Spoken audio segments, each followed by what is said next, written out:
Juru bicara Densus 88 anti teror Kombes Aswin Siregar sudah membenarkan DE merupakan pendukung aktif ISIS dan kerap menyebarkan propaganda terorisme di media sosial. Polisi menduga DE tengah menyiapkan aksi penyerangan ke Makobrimob dan sejumlah markas TNI.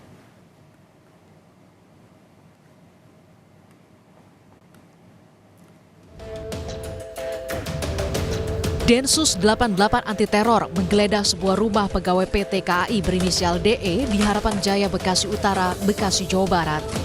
Dalam penggeledahan, anggota Densus 88 menangkap tersangka DE dan menyita sejumlah barang bukti, yakni ada 16 pucuk senjata api, ratusan peluru, magazin, buku berpaham teroris, dan juga bendera ISIS.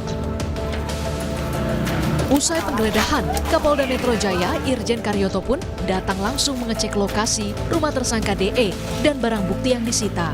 Kapolda menyebut polisi masih mendalami pemasok senjata api milik DE. Anggota teroris yang bisa kita lihat dari hasil-hasil penggeledahan dan penggeledahan oleh teman-teman dari Densus bahwa itu ada senjata api laras panjang, ada senjata api juga laras pendek. Dari mana senjata apinya, Pak? Ya nantilah baru kami biar dikembangkan oleh rekan-rekan. Selain senjata api ada itu Pak ya, buku-buku atau apa itu Pak? Bendera. Ya itu kalau saya lihat tadi ada bendera ISIS. Sementara menurut Ketua RT setempat, tersangka DE baru tinggal 6 bulan di rumah tersebut. Sosok DE dikenal pribadi yang pendiam dan jarang bersosialisasi. BUMN. Mas Danan. KAI, Mas Dadannya. KAI Pak. KAI. Interaksi jarang, cuma say hello aja sama dia. Udah lama Pak tinggal sini? 6 bulanan. Oh baru ya Pak? Kurang lebih baru. Dari hasil pemeriksaan, DE diduga aktif sebagai pendukung ISIS sejak 2014 lalu sebelum menjadi pegawai BUMN pada 2016. DE aktif menyebarkan paham teroris lewat media sosialnya dan berniat menyerang Makobrimob dan juga markas TNI. Tim Liputan, Kompas TV.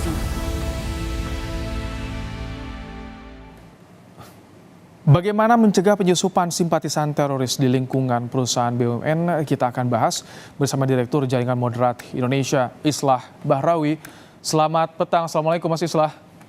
Waalaikumsalam Mas Baim. Mas Islah, bagaimana Anda yang bisa mengamati melihat profil pelaku? 2010 terpapar, tapi 2016 bisa masuk ke BUMN. Kok bisa sih Mas Islah? Ya ini membuka mata kita semua ya bahwa ternyata kelompok-kelompok ini yang notabene justru mentogutkan negara ini, mengharamkan Pancasila, ternyata mereka ini justru bekerja di jantungnya mesin-mesin uang, ya kita bisa sebut begitu, dari negara ini. Coba bayangkan, ini baru satu saja dengan alat bukti yang berupa belasan pucuk senjata. Coba bayangkan kalau mereka ini punya jaringan yang sangat kuat dan kalau mereka ini menguasai berbagai badan usaha milik negara yang bergerak di sektor penerbangan, apalagi ini perkereta apian, dan tolong dicatat, tersangka DE ini bekerja di bagian langsir, coba bayangin. Artinya bisa saja mereka melakukan sabotase atau teror di lingkungan pekerjaannya. Tapi inilah peringatan buat kita semua bahwa profiling saja tidak cukup untuk melakukan rekrutmen terhadap badan usaha atau lembaga milik negara ini. Perlu assessment yang lebih dalam kepada mereka yang ingin direkrut menjadi karyawan baru. Bahkan saya mengusulkan ini teguran juga dari seluruh anak bangsa ini ya kepada Kementerian BUMN untuk melakukan assessment terhadap semua karyawan yang ada di kementerian, lembaga atau badan usaha milik negara. Mas Islah, yang juga jadi pertanyaan, punya 16 pucuk senjata api laras panjang dan juga laras pendek.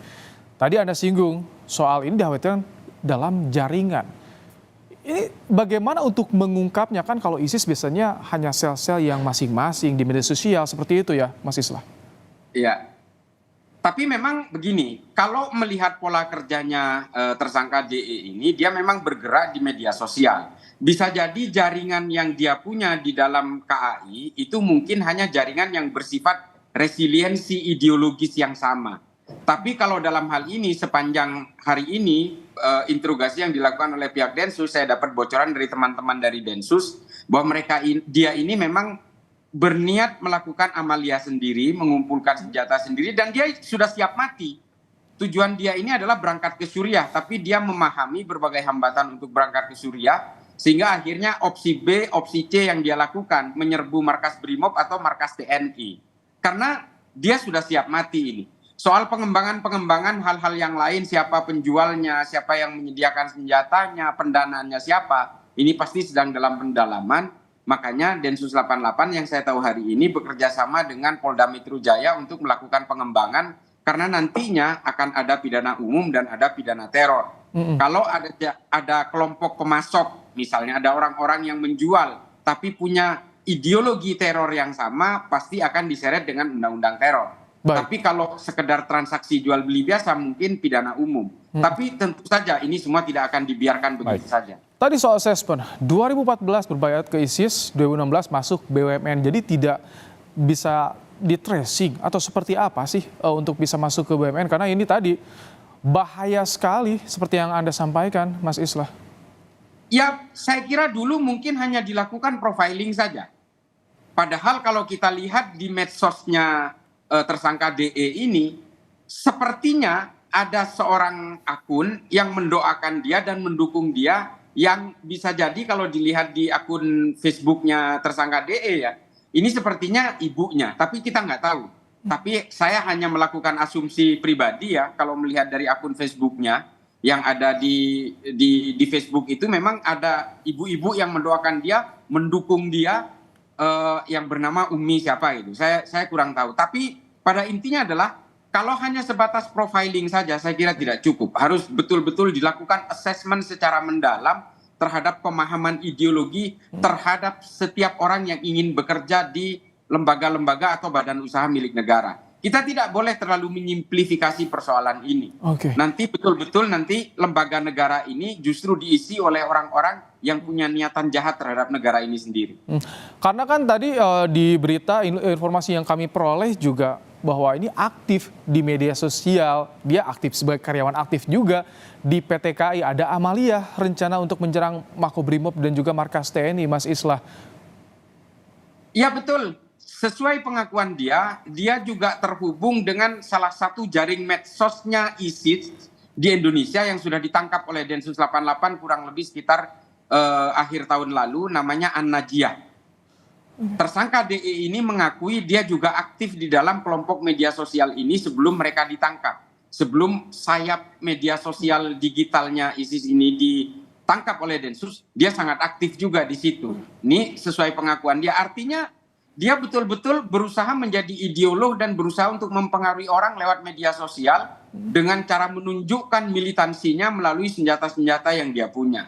Ini ada satu dari sekian ribu karyawan yang menurut saya kita tidak boleh diam. Jadi bisa kerjasama Mas Islah antara Densus, BUMN, dan juga pemerintah untuk mendeteksi siapa saja yang terpapar dan ini rentan harus segera ditangani. Betul, Densus 88 sebenarnya punya tool untuk melakukan, punya alat, punya instrumen untuk melakukan assessment secara mendalam terhadap mental ideologi siapapun. Densus punya alat itu dan dipakai oleh Akademi Kepolisian di Semarang. Tapi ya selama ini yang saya tahu memang Densus tidak pernah dilibatkan di dalam rekrutmen terhadap karyawan-karyawan BUMN selama ini. Soal amalia menyerang Makobrimob, markas TNI, ada juga informasi soal adanya ingin membebaskan Napiter. Ini apakah juga motif baru yang saat ini ditemukan untuk membebaskan atau seperti apa, Mas Islah? Ini sebenarnya pola lama ya, karena anak ini menurut saya sudah siap mati sesuai pengakuan dia. Dia ingin hijrah ke Suriah tapi karena itu mengalami hambatan, lalu dia memutuskan untuk siap mati berjihad, mati syahid untuk masuk surga secara otomatis dengan melakukan penyerangan terhadap kantor-kantor polisi dan TNI yang dianggap simbol togutnya Indonesia. Nah ini artinya anak ini sebenarnya adalah pola lain, bentuk lain dari kelompok-kelompok pengantin yang biasanya siap bunuh diri melakukan aksi bom bunuh diri. Tapi dia seolah-olah tidak gagah melakukan itu jika tidak melakukan aksi perang lebih dulu. Makanya anak ini lebih fokus untuk bukan menjadi pengantin bom bunuh diri tapi melakukan aksi amalia melalui senjata-senjata yang dia kumpulkan. Nah ini adalah pola lain bagaimana orang yang sudah terpapar ideologi untuk siap mati dengan pola-pola pembodohan-pembodohan yang menggunakan ajaran-ajaran agama. Mas Nah Islah, ini Mas Baim, tolong di-highlight ya bahwa aksi terorisme itu tidak ada agamanya. baik. Tapi berbagai ideologi kekerasan ini menunggangi agama supaya kejahatannya terlihat terhormat. Baik. Itu dia. Mas Islah, apakah ada kecurigaan pelaku ini bergerak sendiri atau ada juga yang membantunya? Karena kalau misalkan dengan temuan banyak sekali senjata dan amunisi, ini pertanyakan dari mana, dananya di mana? Nah itu dia. Singkat saja Mas Islah. Iya, ini betul-betul menjadi pertanyaan kita semua, tapi Densus 88 pasti sedang melakukan pendalaman karena ini tidak mungkin melibatkan hanya 1-2 orang. Ada beberapa orang yang oknum yang mungkin menyuplai peluru, menyuplai senjata, ada senapan serbu buatan Pindad. Ini kan ada Baikal, ini kan senjata-senjata yang aneh-aneh semuanya. Dan juga Baik. ada rakitan yang juga dijual kepada dia. Dan ini pasti ada pendananya. Ini pasti sedang pendalaman oleh Densus. Mas Islah, terima kasih telah menyampaikan pandangannya dalam program Kompas Petang sore hari ini. Sehat selalu Mas Islah.